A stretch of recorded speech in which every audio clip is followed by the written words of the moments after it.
Hi guys, and welcome to another bedroom guru. I'm not doing great at the moment. You can mostly see I've got a cold sore and I've been in bed for a few days and I'm feeling a bit pants. But it doesn't matter because I'm happy doing what I need to do from my bed, and I thought I might as well do another video because I'm a bit bored. Not that sounds a bit bad, doesn't it, actually, so I'm a bit bored. I just thought I would do something that makes me feel good, which is answer some of your questions. Today, a question comes from Ems Ems about dreams. Dreams. I could go on for ages talking about dream state. The first thing that I want to say is that you have to remember that we are all spirit in a human body. And people, when they're down here, tend to forget that, because at the end of the day, we have these human ecosystems, we have human behaviour, human emotions, and we very, very quickly forget that we are literally spirit coming down on a human experience. For people like me, I feel more like I'm spirit than a human. So that's mostly why my body don't work great. And interestingly enough, lots of mediums and light workers and healers have the same problem. They maintain such a high frequency within by connecting up all the time and maintaining these high vibrations through meditation and things like that. That their bodies can't really keep up with it. So you find that a lot of mediums really do suffer with health issues. Yay! And also lots of mediums have like depressive episodes and things like that as well. I think it's because we have a really, really strong connection to where we belong. And we kind of come down here and think, well, this is pants, I want to go back. So, you know, we do suffer a bit, us light workers, but helping people and watching the miracles that take place on a daily basis, you know, created by the angel realms and the spirit world, you kind of feel like you've got a VIP ticket. So it's worth it, put it that way, to just watch things unfold, you know, on a human life where you think, that was sorted out by them. It's so lovely. So dream state. Dreams are one of the most important part of our being down here. What I will say is obviously there's a scientific side of dream state, which is our subconscious, either reflecting things we've experienced in the last couple of days or things that are on our mind. And obviously there's the psychic interaction. When I have a dream, I basically have a look at why I've dreamt it. For instance, last night I dreamt, what was it again? Trying to remember. I remembered it as soon as I woke up. So there's my first point. When you have significant dreams, write them out in a soul journal. I've already spoke about soul journals. Thank God my soul journals, when I wrote through my journey from having the road accident, through all my chronic illness and all the loss and pain and God knows what, I wrote it all down, and that's going to be a book now. So there's a bonus in that. But also, you know, we do forget, as soon as we start thinking about what we're going to do for the day, we do forget what our dreams, you know, basically what they were, what they meant. And we forget bits of it. It's a bit like being drunk, I suppose. You get flashbacks and think, oh, I remember dreaming that now. Not that I know, of course. But yeah, basically, write down your dreams as soon as you wake up. Or sometimes if they're so significant and they wake you up in the night, jot them down then, because you mostly forget in the morning. Now, what are the difference between psychic and spirit connection to, like, you know, subconscious dream state?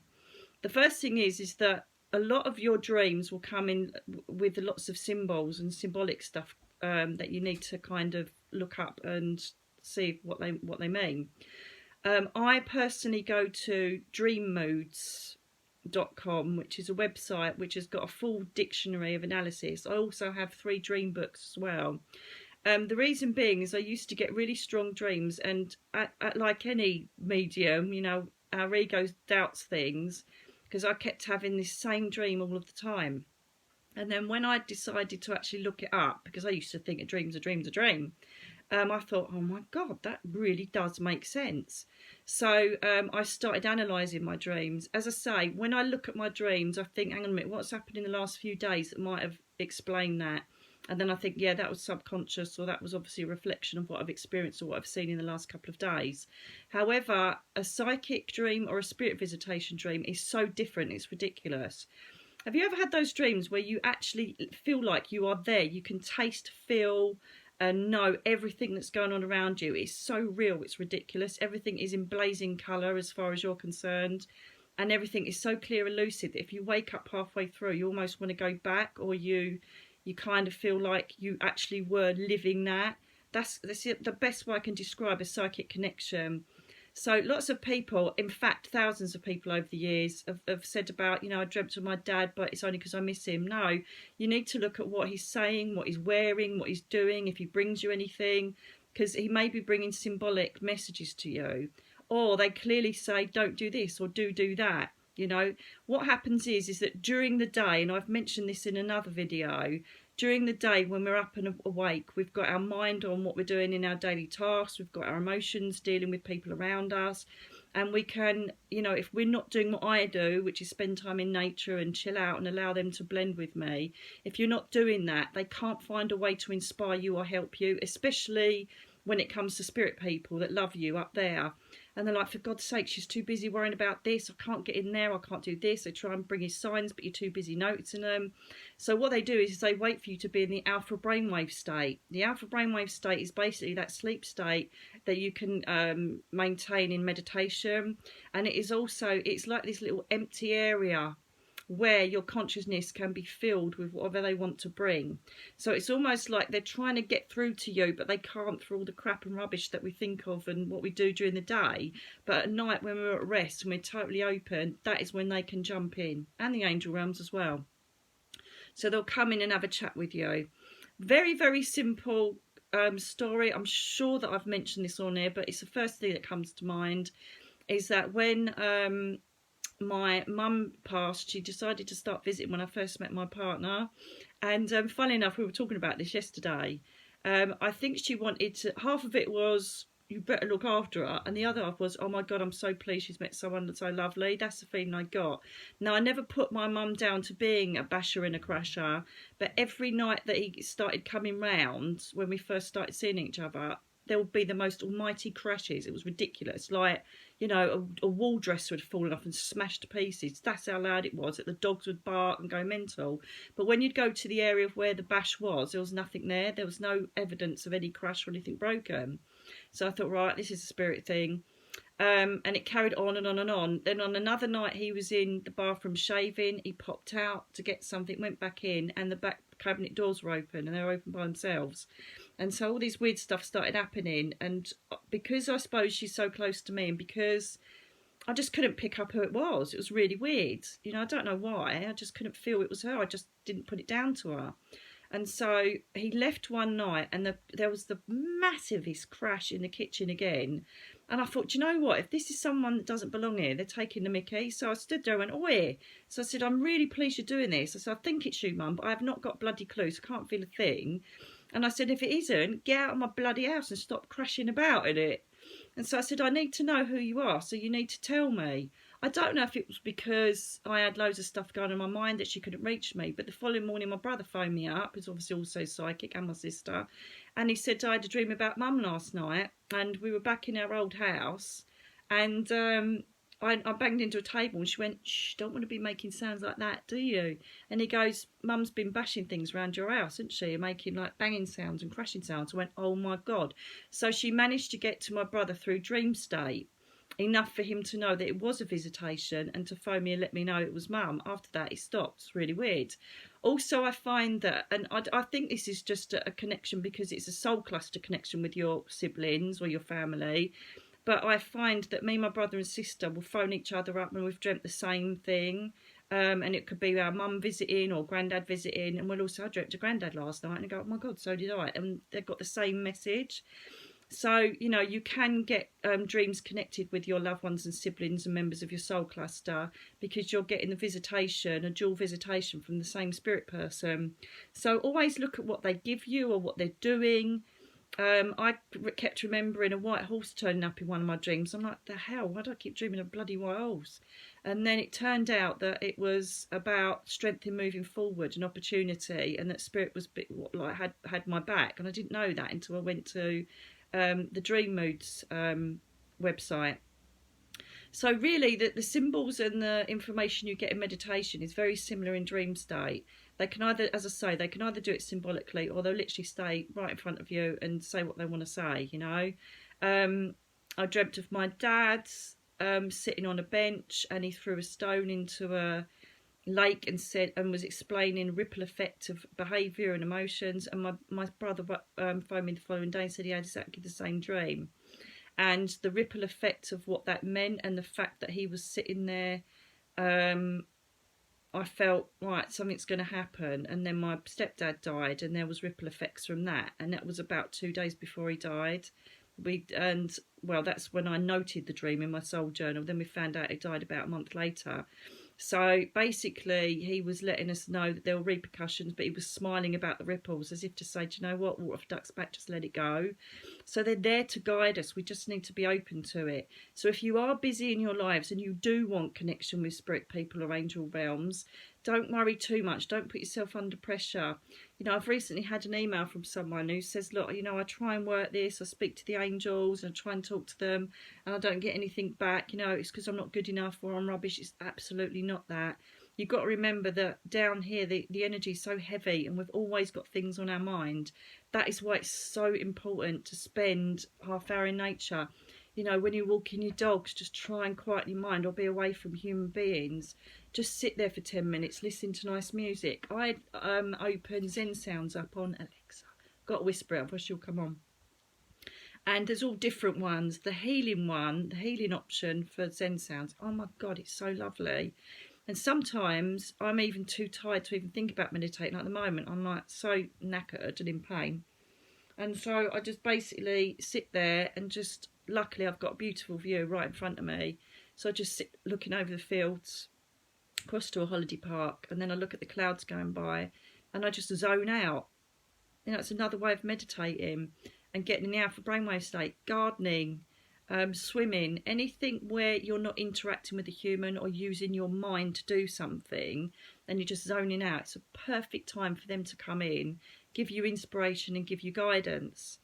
So my tips for dreaming are, find a good website. As I say, I use Dream Moods, or get yourself a dream dictionary.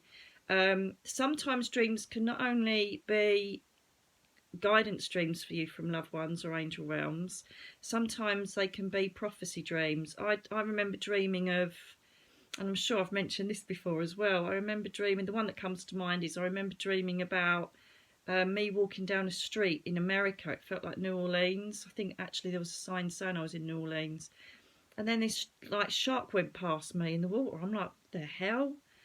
And everybody was like sitting in cafes with water up to their waist. I'm thinking, this is so symbolic, because this is just crazy. And when I looked at the dream book, I thought, it don't feel right. It just doesn't make sense. It's ridiculous. I don't know what that means.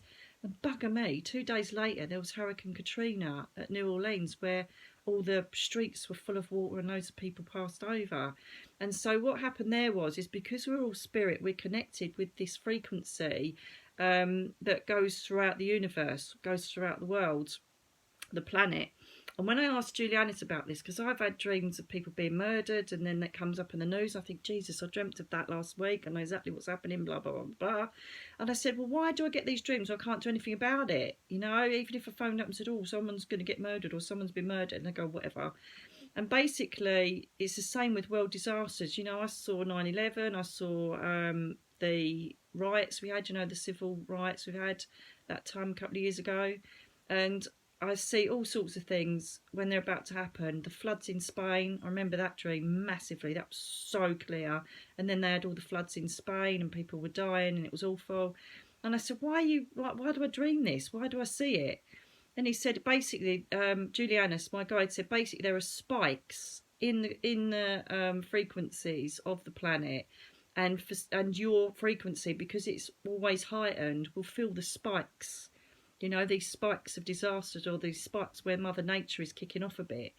So he said, so you will feel those. If there's a mass energy towards anger, you know, like riots or whatever, you're going to feel that. And you're going to have it projected in the echo of your consciousness, and you're going to know that it's coming.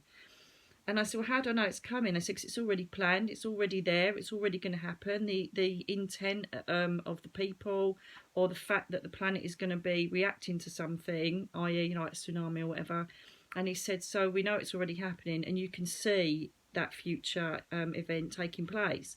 So if any of you are getting prophecy dreams, don't start panicking, thinking you're going to see, like, oh my God, I'm going to see dream of my mum, she's going to die. Doesn't work like that. It spikes in the ether that your spirit on its frequency will pick up and just know, basically. Exactly. So Michael Jackson, that night, the night before it all like hit the news, I saw him like dead with it's like ketamine or some painkiller injection next to him, and I was like, it's a bit weird. And then it's on the telly, I was like, okay then. So yes, you can get prophecy dreams as well, but they don't give you doom and gloom. I have had prophecy dreams where Julianus, again my guide, shows me Psalms 22, which means someone's going to pass. But it's not like an unexpected pass, and it'll be like an elderly person or someone that I know is pretty much on their way, that you feel relieved they're going to pass, if that makes sense. So I get dreams like that, and a lot of you may get that. If they're troubling you, give us a call, or it's not worth giving me a call because normally I don't pick up because I'm too knackered. Send me an email, or speak to me on Twitter or Instagram or Facebook, whatever you want to do, and I can help you decipher them. I find it quite interesting, actually. I love having a dream and think, oh, I'll have a little look at that, because I don't really get what that means. There are very standard types of dreams. It's like, for instance, if you dream of water, it basically is representing your emotions and what's going on around you. If you dream of being in any type of vehicle, that's normally your life path and how you're proceeding at the moment. You know, if you're driving the vehicle, it means you're in charge. If you're not, then obviously you feel like you're being controlled or manipulated. Flying dreams, if you're flying up, it means you're really doing well, you're soaring above all of your challenges. Keep that going. If you're falling down, you know, it's obvious. So there's some things that are pretty obvious in dreams. But what I also find, which is quite cathartic, is obviously when you write the dreams out, you're spending time giving yourself some time to yourself, and you're analysing it, and sometimes you will find epiphanies while you're writing it as well, and you think, oh my God, that must mean that. You know, so it's a really good way to connect with your inner child and yourself. Your dreams will also tell you things that you're lacking in. They may give you information about what you need to be doing with a certain problem, or, you know, they might direct you on the right path. So give them a good listen to, because they're there for a reason. As I say, you know, if you've watched, I don't know, a Queen concert the night before and you dream of Freddie Mercury, I don't think it's him coming down saying hello, unless you know him, might be. But normally it's just a reflection of what you've seen. So have a think about that as well. But if it's totally what the hell, go to a dream analysis website, as I say, or get the book and just have a little look at what's going on. It's intriguing. I absolutely adore it. And the more that you start learning about the symbology and learning about what you're being shown, the more you kind of get used to things. I think, right, well, that means emotion, this means that. So there's a lot of things I do remember. I think that's why I've dreamt that. But then they'll throw an odd one in. Another really weird thing that happened is if you're not getting the message, if you're not dealing with something down here, they'll do it in a very clever way. I was getting psychic dreams, and I was in a bar, and it was really crowded. Then I was running a hotel. Then I was at a wedding, but it wasn't my wedding, but they kept coming back, and I'm like, God, this is so strong. I didn't get what it meant. And when I googled it, amazingly enough, even though they were totally different dreams, they basically meant exactly the same thing. So even though one was like a bar, one was a wedding, do you know what I mean? And they were totally different. I was running a hotel. When I actually Googled them all, they actually meant the same thing, and I got the message, what I needed to do. I was like, wow, that's really clever. You know, because one of the biggest ways of communication to us, and Julianus once said this in Italian, when I got it translated, he said, remember, the seed of your soul is the seed of your mind. And so it's a brilliant amplifier and a brilliant receiver of visionary aids and thoughts and processes that will help us down here. So, you know, most of my work that I do is clairvoyant, which means that, and I would say 90% of it is me getting visions in my head really clearly. So if I'm doing a reading, I can see things in my head that are so clear it's ridiculous. So for instance, if you just think about Madonna now, close your eyes and picture Madonna standing on stage. That's as simple as it gets. That's a vision. You know, the other 10%, I get physical phenomena right in front of me. And so obviously they're going to use our visionary ability, they're going to use our mind, thoughts and imagination and creative right hand side of the brain. They're going to use our dream state to guide us and help us along. Everybody can do this. You can even ask, bring me some connection in dream state. Gabriel, come and bring me some visions, bring me some messages. Or Dad, if you can, come to me in a dream state. You know, it doesn't happen overnight though. I asked my mum the other day, because she bloody goes to my brother, my sister, my nephew. I'm like, oi you, I haven't seen you for ages. She still hasn't popped up. I don't know why. I haven't got a bloody clue. But, you know, just have a look at what's going on and do what they say. If there's something that you look up and you analyse, or you know your nan comes in and says don't do this but you want to do it, have a think about it, because it might be your ego overwhelming the decision that you want to make on a certain life project or situation, you know. So have a look, and if you keep getting the same dreams, or you've still got the same problem going on and it hasn't been sorted out down here, then someone up there is saying, you're not getting this. Look at what I'm trying to show you. You've got to stop doing this. Do you know what I mean? So many people say, oh, yeah, but it doesn't work for me. It does. It is there. But sometimes our ego, the lion part of our soul, will not listen or do what we're being advised to do. And oh my God, I've done it so many times where I know through angel interaction or through meditation or through dream state, they've told me to do something. I'm like, I really don't want to do that. And I've ended up taking the scenic route, gone round the houses, seen every bloody house and estate going, come back on the same road, only to know that if I'd taken the right step, I would have just literally have carried on the road without any problems. So they're there for a reason. Have a listen, have a look, get yourself a little soul journal or a little writing book. Note down your dreams, analyse them. It's a lovely little way for you to give yourself some self-love and self-time. And it's a great way to find out what they're trying to tell you. And you'll be surprised, trust me. So, Ems, I hope that answers your question, darling. That's everything I can give you on dream state, I think, without repeating myself. Just, you'll know the difference, I'm telling you. When you get a visitation from someone, it is so much more clear and vibrant and you actually feel like you're there. And from my visits to heaven and from me being in, like, you know, the heavenly realms, going up there in meditation and things like that, that's how they describe heaven. You know, those real dreams where you can actually taste, feel, see and hear everything going on around you. And it's so real, it's ridiculous. That's what it's like being a spirit person. You haven't got the physical body, but you are still completely consciously aware of everything going on around you and all your surroundings, who you're interacting with, what it feels like. And that's exactly what it's like. So being a spirit person is like 24/7 dreaming. So of course they're going to come in and invade our alpha brainwave state where we're at rest and come and bring us guidance, love, comfort and messages. Even if you just see them in your dream and they don't say or do anything, it means I'm here, I've got you back, talk to me. So I hope that helps you. I'm going to most probably have, I don't know, bath or snooze, don't know. God bless Emmy and fibromyalgia, isn't it wonderful? No, I'm not too bad. I had a procedure and it's basically knocked me back a bit and put my energy levels down, so I'm feeling a bit run down. See, look, you can see, warts and all, spots and everything. I don't mind, I'll show you everything. Warts and all, I look like, I'm joking, I'm fine. So, I'm just totally going off on a tangent now and turning into a bit of a nutter. So I'll leave you with that, and I hope that answers all your questions. If you have any, please email me, message me here. Anything you want the answer to, I'll give it a good bloody go. So take care. Thank you for subscribing. Again, thank you for your emails and your feedback on my videos. I really appreciate it, and I look forward to doing the next one. Take care now and listen to your dreams and take note. Bye now.